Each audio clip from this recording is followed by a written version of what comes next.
It's time to feel the rage. Welcome to Film Rage, where we talk movies in cinema, streaming, and classic films as well.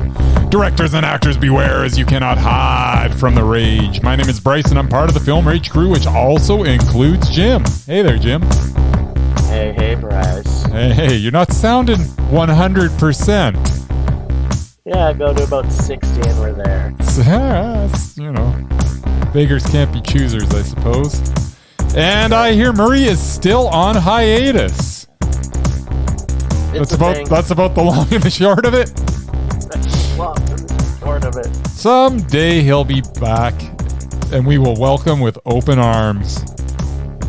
So with the introductions out of the way, let's rage on. Oh, thanks to all who've been supporting us. If you love our independent podcast, please like, subscribe, share, and give us a 5-star rating on your listening platform. Or support us and join the Film Rage community by joining our membership at buymeacoffee.com/FilmRageYYC. If you cannot commit to a membership, you can still buy us a terrible movie rental and dare us to see it. And you know what? We'll watch it if it's played in cinemas anywhere. Yeah. Now, let's get to raging. But first, here's a word from our sponsor. Hey Bryce, what are you doing tonight?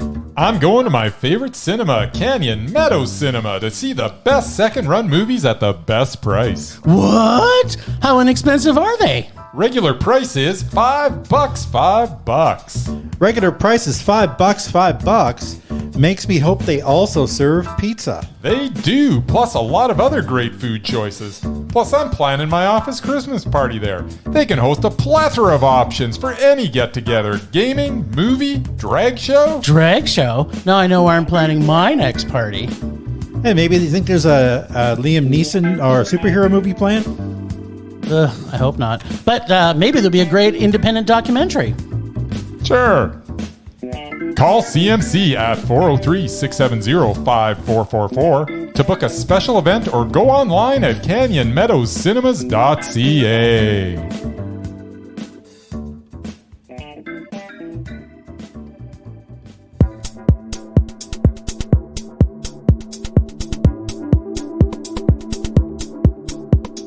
This is making me feel a little groovy, I think.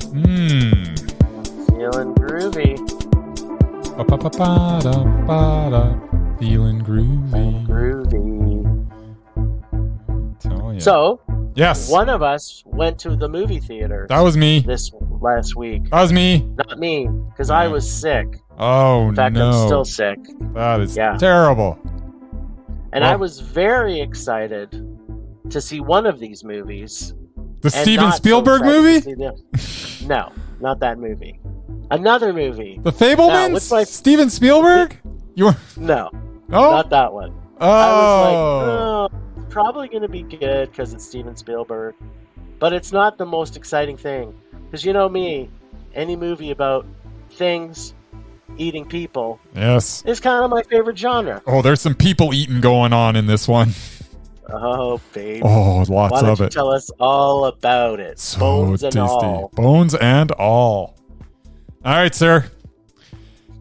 Bones and All is the story of Marin, played by Taylor Russell, a young lady who has an undeniable appetite for human flesh. She tries to push this craving down, but her hunger cannot be satiated with food from the grocery store. Only the sweet flesh of another human will do when that urge comes. This proves to be too much for her father to handle, so he abandons her to fend for herself. This is a launching point for this tale, directed by Luca I knew I was going to mess up his name. Luca. It's not an easy one. It really isn't that hard, actually. Luca Guadagnino, who has given us such gems in the past, such as A Bigger Splash, Call Me By Your Name, Suspira, which is one of the few remakes worth watching, and his brilliant debut, I Am Love, which had Tilda Swinton, by the way, in it. With Bones and All, he continues his string of amazing films. Marin, now on her own, soon encounters others with the same desire for human flesh, the first being a drifter known as Sully. Sully is played by Mark Rylance. and is a bit of an odd bird. Just like Marin, we as the viewer do not know quite what to make of old Sully. Is he trying to help?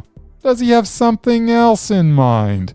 Well, I do not know Sully's motives. I do know that Mark Rylance has once again burned a character into my brain that will haunt me throughout the rest of my days. Rylance is once again amazing, and his presence elevates any movie that he is associated with. Not that this film needed his help, but it was all the better for having cast him in the role of the extremely creepy Sully.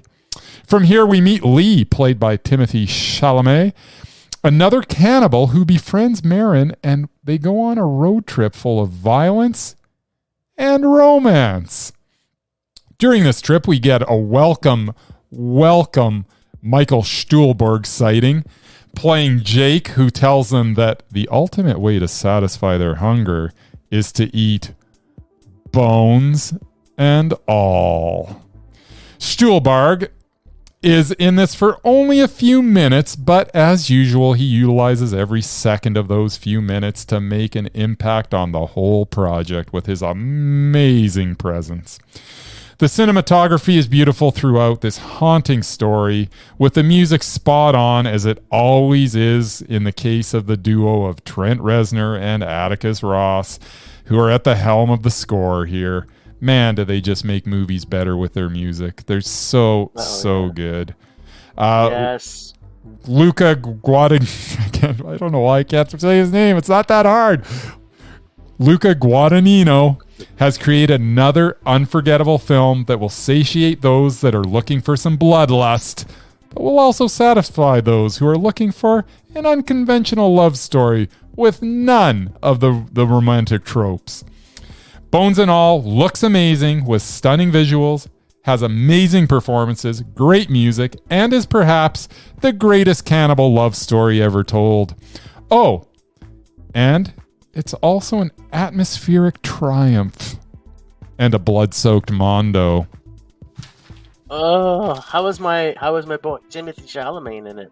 He was good, but he's in there with two mesmerized guys. Right. By the way, we can't have a mesmerized off because he wasn't in it. He wasn't in it long enough. Mark Rylance was in it like a ton, but he literally was in it for one scene, and it was maybe 3 minutes. So Michael Stuhlbarg, and he was amazing, but I'm sorry, there's just if he ever does have to go head to head with Mark Rylance, I don't think he's gonna win, no matter what they're doing. Because Mark Rylance has taken out a lot of people. Oh, he's so good. He's so good. I can't believe it took us so long to get him on the list. Yes, I don't know what we were thinking, but this movie is worth checking out. I think you'll like it a lot. As I say, there is a lot of people eating, a lot of blood, and all done very, very well. This sounds tasty. Yeah, it's one of those really super gory movies that really isn't. It doesn't show a bunch. Like, they kind of show them getting into it, and then the camera kind of goes away and focuses on some picture on the wall, and it's one of those, but you're still hearing the gnawing, and there's still blood everywhere, and it's so effective. So it's not gory. It's just like the gore's there, but the meat, like the super gore fest, you never get, but you don't need it because it's just such a good story.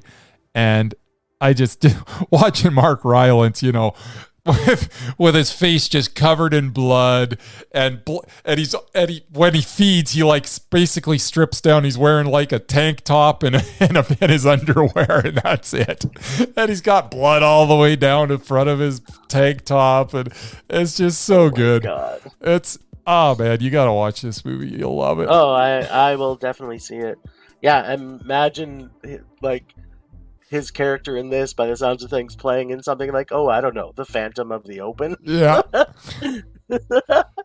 Man. He's got so much range. He does, and he's just, and he brings something different every time you see him on screen. And I know I'm talking a lot about Mark Rylance, and the other two cats were great in this. The two leads were fantastic, but I'm sorry, it's Mark Rylance, and if he's in a movie, I'm going to probably focus on him because he's just so good. and he brings something different every time to the screen. And it's like there's nobody else would take this character and play him the way he does. And I feel that about every movie he does. Other people would come in and probably do a great job, but he comes in and makes every single character his own. Like, he literally does it every time. It's like no one else is going to play it that way. And it's brilliant every time. Yeah, every time. Yeah. Agreed.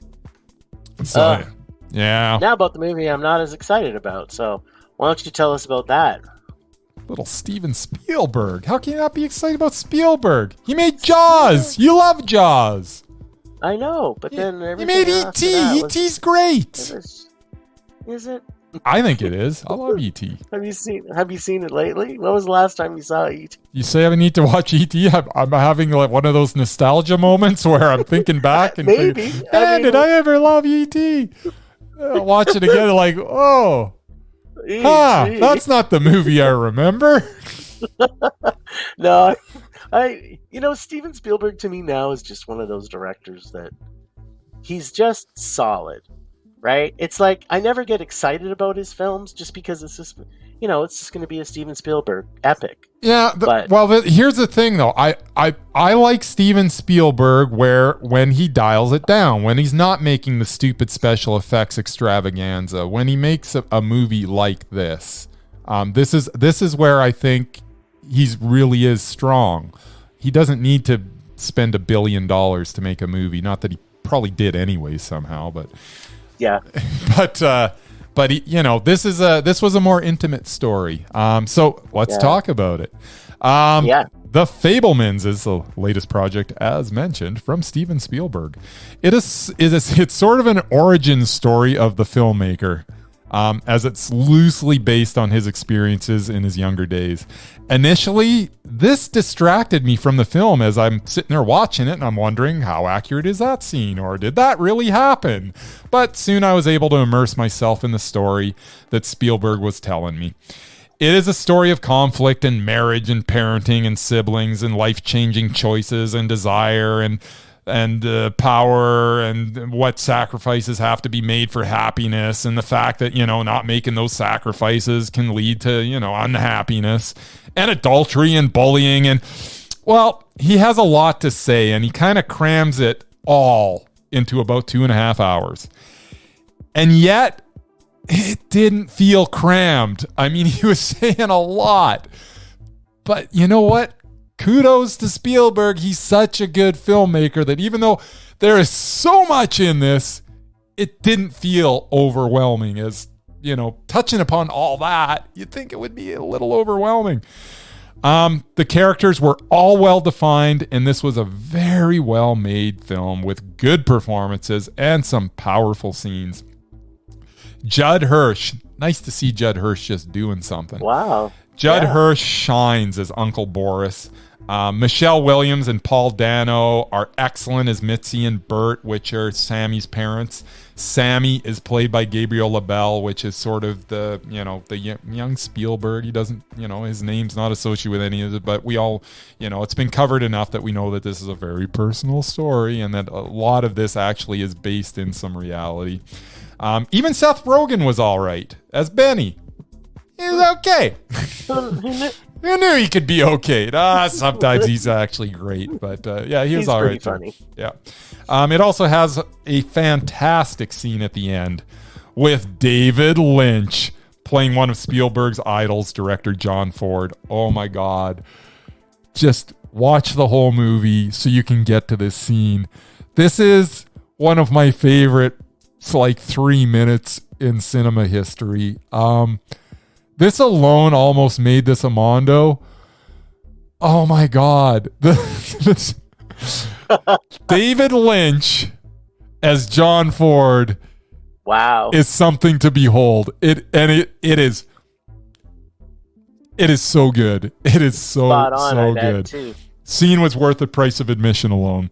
The film starts by showing a young boy's obsession with recreating a scene from The Greatest Show on Earth, where a train crashes and derails. We then get to take the journey of how that turned into the start of a career in film. It really is a compelling story. Spielberg still knows how to shoot a movie, and he is able to take this personal story and show us through film the lessons that he learned over the years and the experiences that made him the man that he became. I like this film. I liked it a lot. That John Ford scene almost made it Mondo, but it's still just a high meh. Really, really enjoyed it though. Okay. So what do you think was lacking in it that didn't get it to the Mondo? I liked it a lot, and there were a few scenes that are so good. Like I'm so close to making this Mondo. Like it really is a really good film. There's not much that I can take out of it and go, no, that doesn't make it Mondo. But sometimes you watch the whole movie and at the end of it, you're like, I really liked it. It was meh. Yeah. And you're not, because if it's Mondo, it's got to be on a whole nother level. And it's close, and there are scenes that are on a whole nother level, but the overall feel of it, I'm still going, it's a high meh. I loved it. I didn't love it. Oh, Sounds like you liked it a lot. I liked it a lot. A lot. Okay. There you go. Yeah. So that's that. That's that. And wow, this segment goes by so quickly when there's only one person talking. Yeah, I know, right? And I tell you, I agreed with everything he said. Yeah, I did because I haven't seen the movies. There you go. I tell you. Steven Spielberg. So, from there, I don't even know if I've got any cuff music. Do I got some cuff music somewhere? I don't know. Let's just play this music. Yeah, this music's all right, I guess. Because I did get to go to the cinemas before I got sick again. You did? Yeah, we went to see the 10th. I think this was the 10th annual I believe Calgary Underground Film Festival, DocFest. Yep-a-roo. That took place in Calgary, Alberta at the Globe Cinemas. And so for anybody that is in Alberta or in Calgary, make sure you put this on your calendar because they're bringing docs in that you just don't get to see in some of these. Anytime you get a chance to see a film festival, you should go and at least see one movie. Yep. To say that you've went, because there's so much range that these festivals have, and that we just don't get the chance to see them very often. And for everybody who's interested can go to calgaryundergroundfilm.org to see the list of films.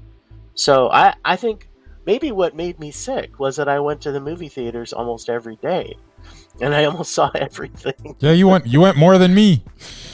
Yeah, which is a rarity. So yes. Do you want to go first, or do you want me to go first? Oh, I'll go first because what do we got? Our top three? Is that what we're doing here? Yep, top three. Top three. So, just an asterisk here. I only saw 4.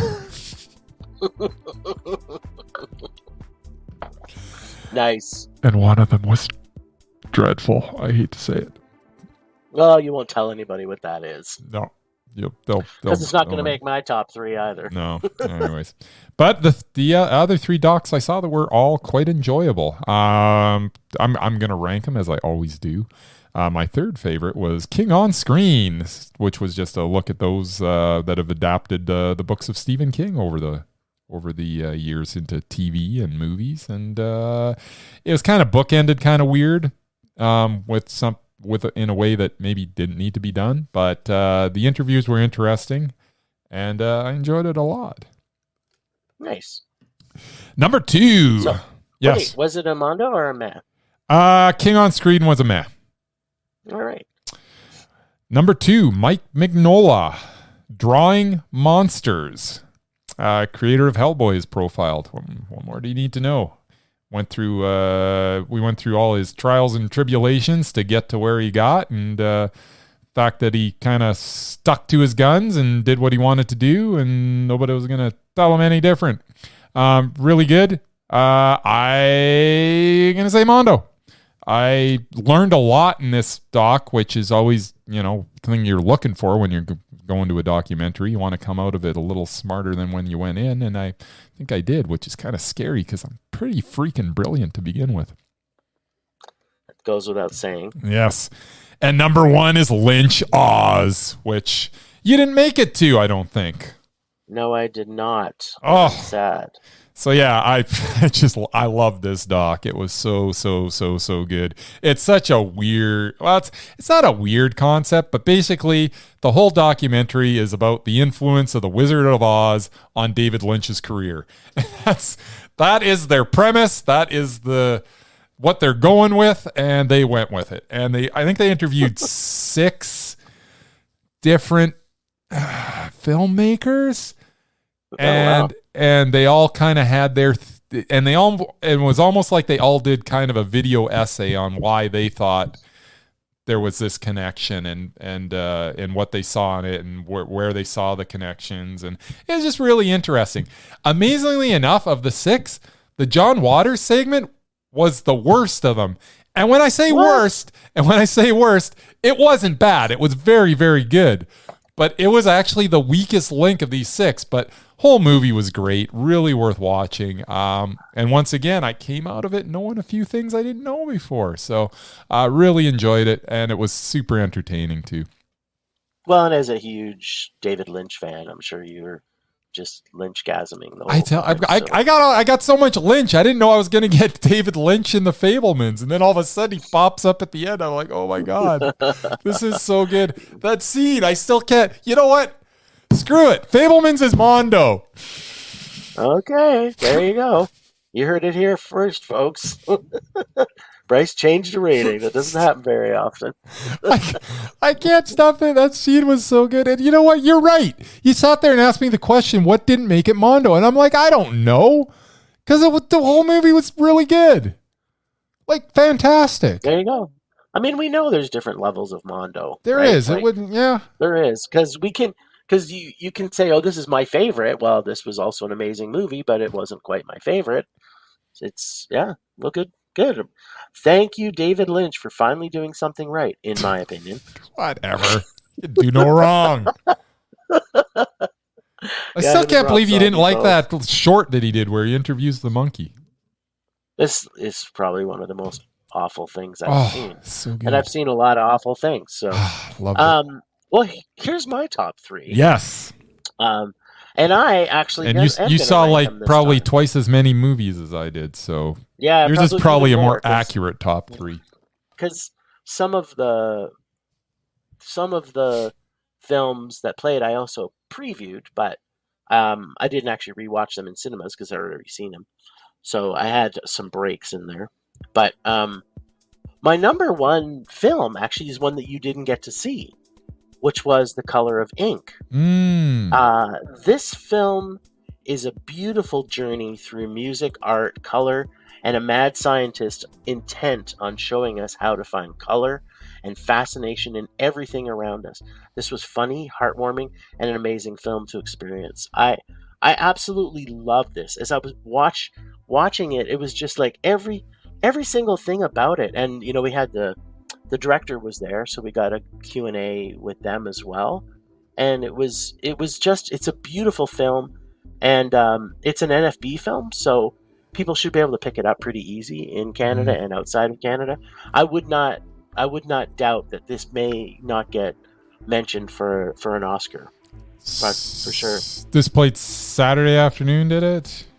I'm trying to figure out why I didn't. Yeah, I think it was Saturday afternoon when you were working. Yeah, I need to quit. This working sucks. Just work more movies. Like me. Theaters need me to go to. Yeah, I should work part time, but that's right. The theaters definitely need me. But now you have a giant mortgage, so you'll be working forever. So that was my number 1. I'm going the other way. My number 2 was the Mike Mignola Drawing Monsters. That was so good. And being a huge Hellboy fan, I had a raging Hellboyner this entire movie. Mike is funny, as is so many people in this film. The editing of this film, to me, after seeing this movie, I thought this was the best editing of any documentary. Yeah, you mentioned that after you saw it. Yeah, I just thought it was so brilliant. The segues were perfect. Yeah. Where they cut, where they didn't cut. If this doesn't win best documentary editing, I don't know what is. It was like, because I think we saw this one and then we saw another one right after, and that's when I turned to you again, and I was like, see, editing can be that bad. Yes. Yeah. So, in Cuff's defense, by the way, that was the only bad movie. It's gonna happen. There was one. Yeah, it's gonna happen. Yeah. Every single thing in these movies, even the one that wasn't a great doc in our opinion, yep. and it seemed like a lot of other people had that same opinion. There was still some things in that I took away. There was. I actually enjoyed some of it. Glad I saw it. Yeah, I enjoyed a lot of it until the bottom dropped out. Some of it. So exactly. So the last one was an Alberta production. Yes. And it was made with a short. Now the short was my number 3. Because it's a long short. A long short. It's the Goats of Monosiglio. Goats of Monosiglio. This is a short about goats and the people who farm them. Felt a little bit like Cow, which we saw earlier this year. Yep. But without all the death and torture of the animals. Oh, I love. Because that was a hard watch, man. These people, it was a very hard watch. I love goats, and these people seem to also. It was fantastic, and then it went from that into another fantastic film, which was Living Without Menace. Of all the things I am most proud of being an Albertan, being rat-free is at the top of the list. This film was funny and informative and historical, and something that I think will be a film that every single person that lives in Alberta is probably going to see at some time or another. Because I think everybody will be as proud once they see this that we are rat-free for years to come. It was very informative. It was just a fun ride. And it was short, like it was under an hour, but at times it felt like it was like a Hinterlands, those Hinterland. It's a Canadian thing, so if our U.S. friends are listening, they used to have these shows on Saturday where they would basically, you're going into the Hinterlands, and then had this really cool funky music, and then you go out and see the animals and stuff. So yeah, it was cool. And I learned a lot about rats. Who doesn't like that? There you go. Cool. And that's it. Right on. Those were our winners of the bunch. Yeah, sure. Bunch. I like it. All right, so temperature rising, vision blurring, rage taking over.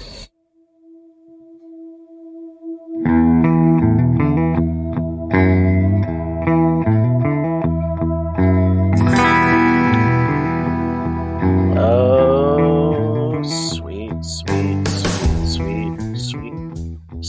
sweet rage. I bet you can guess what my rage is this week. Nope.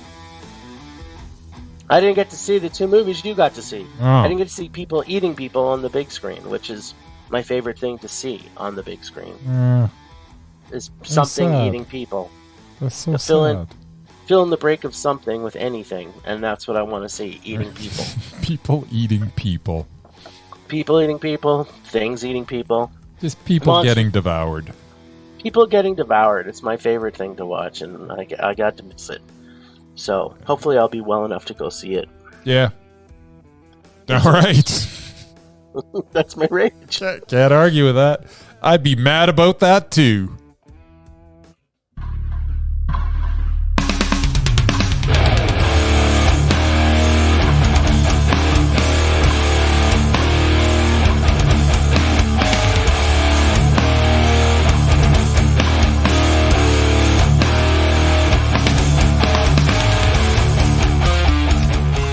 All right, at the risk of sounding a little bit redundant, I was the only person in the theater to watch Bones and All. How can quality movies like this continue to get made if no one goes to them? I am begging you all to go to the cinema to support film. Not big budget action extravaganzas, but actual film with heart and a story and interesting characters. If we're not careful, meaningful film will cease to exist. Not to mention the fact that if we do not go to the movies, our movie theaters will also be a thing of the past. That is sad. That is my rage. Yeah, I've got a comment on that because, there is a new trend with film, even in film critics. From what I've been seeing on social media, and there's a lot of film critics that would prefer not to go to the cinema, and I'm like, how can you call yourself a film critic? You're a video on demand critic. You're not a film critic, because seeing a film, actually, that was one of the comments by the director of that doc that we had at the festival. He's like he was so happy to get invited because he wanted to see his with film an audience. With an audience and on the big screen. That's the whole reason why he made the film. Yep. And and film has always been a communal event. It's there. It brings people together of like mind, and it's, I don't know. We're just missing all that. And now I'm getting kind of, beyond what we're talking about. But as a society, we just keep on separating further and further apart, isolating more, and it's all sad. Yeah, well, and to your point, if people aren't going back except to see those giant blockbusters. Those giant blockbusters alone aren't going to keep the cinemas alive. And once, I agree. And once, and there's a lot of directors of these big, huge blockbusters that they make those so that they can make their personal, stories and their little films, and so that they can they can make the stuff that they really want to make. And that's sad. It should be the other way around. Well, I just want to see Taika Waititi now still go back to making films like that. And that's what the things that I'm scared of, because does he have? I don't even know what he's got on the horizon. But man, is Taika Waititi ever going to make another film like Boy? I don't know. I don't know. I hope so. I hope so too. But I just hope he doesn't. That Marvel doesn't have him by the short and curlies. So. Yeah. So, anyways, he's got a lot of stuff coming out. Like, last time I looked, there's like so many things that are coming out. He's got 10 upcoming projects. That's insane. 10. Yeah, I don't know that that's a good thing. Maybe have one or two and make them really, really good. Don't spread yourself too thin, dude. I know they're throwing money at you, but yeah. Well, fingers crossed. Anyways, one of these, and I'm looking at the list. The only one that sounds like it might be is the Inkle. So we'll see. We shall. All right. Anyways. That's a good rage. Yeah. Rage subsiding. Pulse slowing. Anger fading.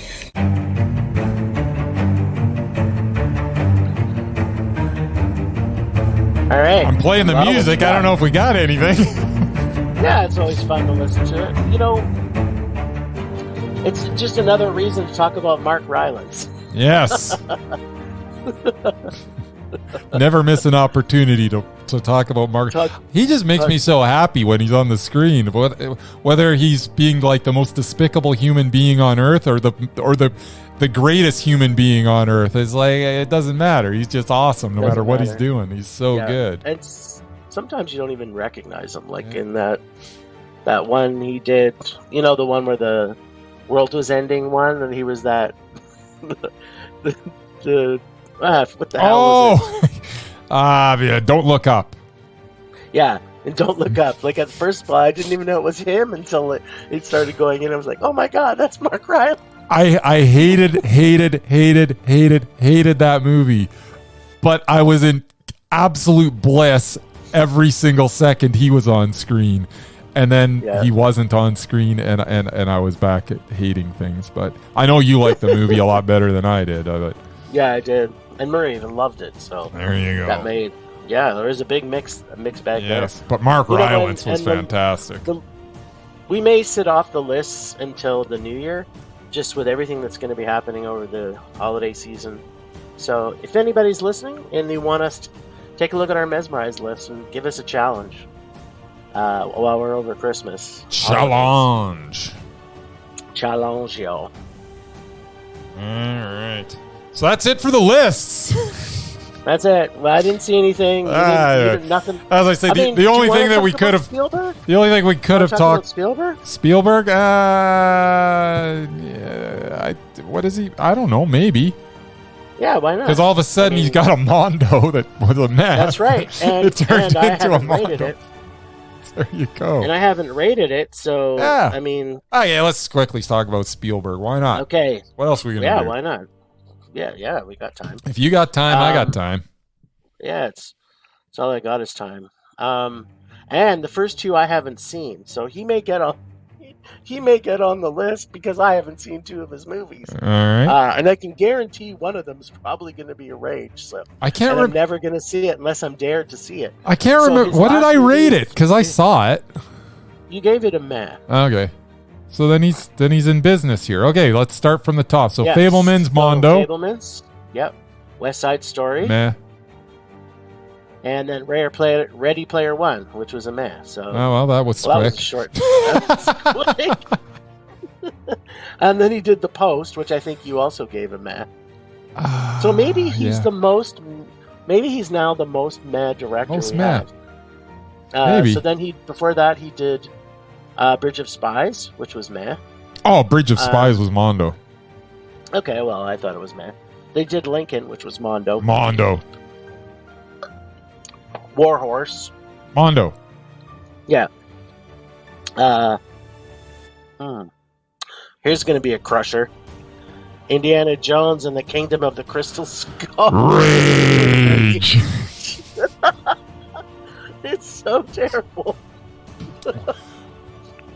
What the bleepity blank, Spielberg? Why? Why? Yeah. And that's what I said. Well. You know what? When he makes some more personal films, when he makes the stuff that's a little more low-key, I enjoy it so much more. Then he tries to make some stupid big-budget extravaganza piece of garbage, and it's like, ugh. Although having said that, Ready Player One was like so much better than I thought it was going to be. Yeah. I actually liked it. Yeah. So there you go. Yeah. But he now has to wait 6 more movies because double meh. Actually 7 because Fable. Actually 7. He's got to just wait 7. He's got time. Yeah, he's got time. He's only like 70. I don't know, how old is he now? Yeah, he could go right into his. Well, then he'll fall into the Clint Eastwood syndrome. Boy, did that guy fall off a cliff. Yes, he did. It was so bad. Anyways.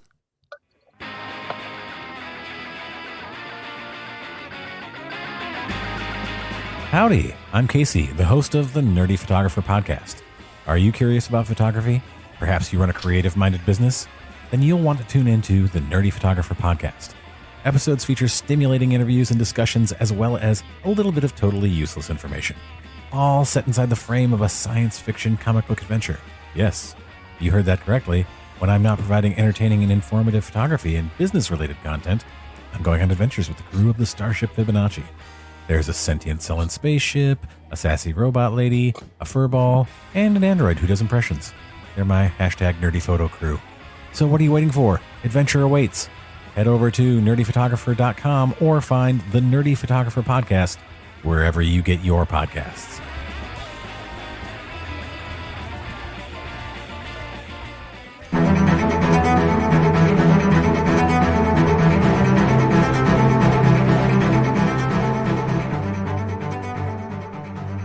Last week on Rage or Dare, Bryce pulled what can only be explained as a hot mess. You know, like a really, really, really bad pizza. When he pulled the 2007 rom-com, Everybody Wants to Be Italian. This week, Jim gets to test his fate with Death by High School Musical 3. Will he fish his death wish? Now, let's check in with Bryce and see if his hot Italian special will be as delicious for him as his dream vegan pizza with extra mushroom, no onion, and hot peppers would be. Or, you know what I'm guessing? I'm guessing it wasn't vegan at all. In fact, I think it was probably pretty cheesy. Damn, I'm funny. What's this say? Insert shameless plug? Well, if you want to experience more of how funny I am, you can check out the Nerdy Photographer podcast. But right now, back to the rage. Wow, he's getting a lot of airtime. Yeah, he deserves it. Yeah, he does. We pay him in love and hearts on Instagram. There you go.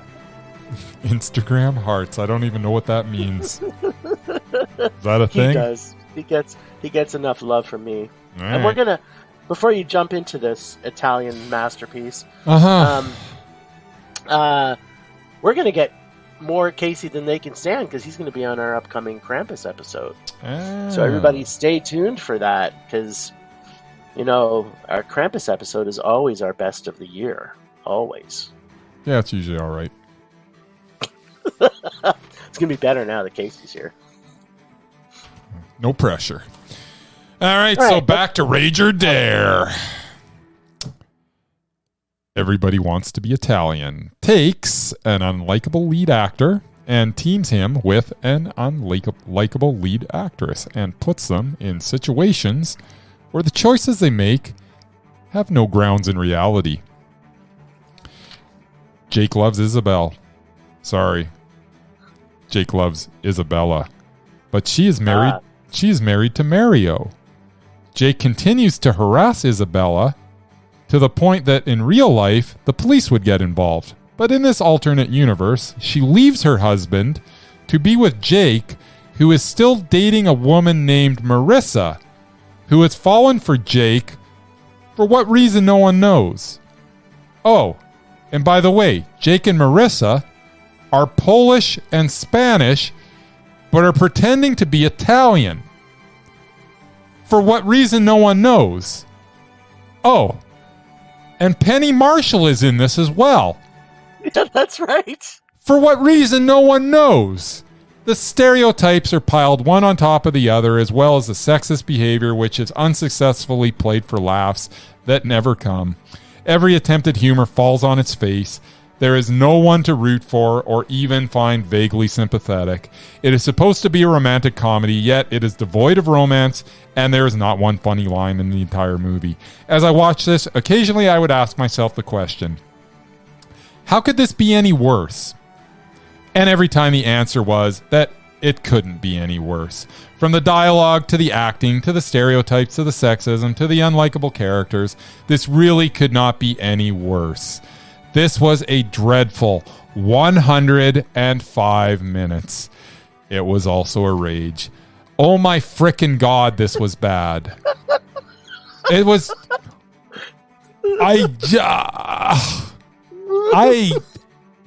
This was one of the worst.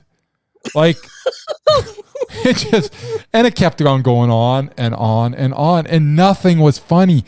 And they're just they're rapid firing the stuff that they're trying to be funny, but I've never sat and watched a movie so with a deadpan look on my face for the entire 105 minutes. It was just like, what is going on? Was there any pizza eating in it? I don't think there was. I don't think there was one pizza, which was weird because like every other stereotype was in there. Yeah. I don't even know. I don't know why these two were pretending to be Italian. What is going on? How is this a plot point? What? What? It's not just a plot point. It was the name. It's the name of the movie. Everybody wants to be Italian. I guess it's because but they didn't want to be Italian. What? What is going on? You're Polish. So what this should have been called is Nobody Wants to Be Italian. What it should have been called is it should have been called anything because it shouldn't have been made. Oh, there we go. it should have been called No One Should Watch This Movie Ever. There we go.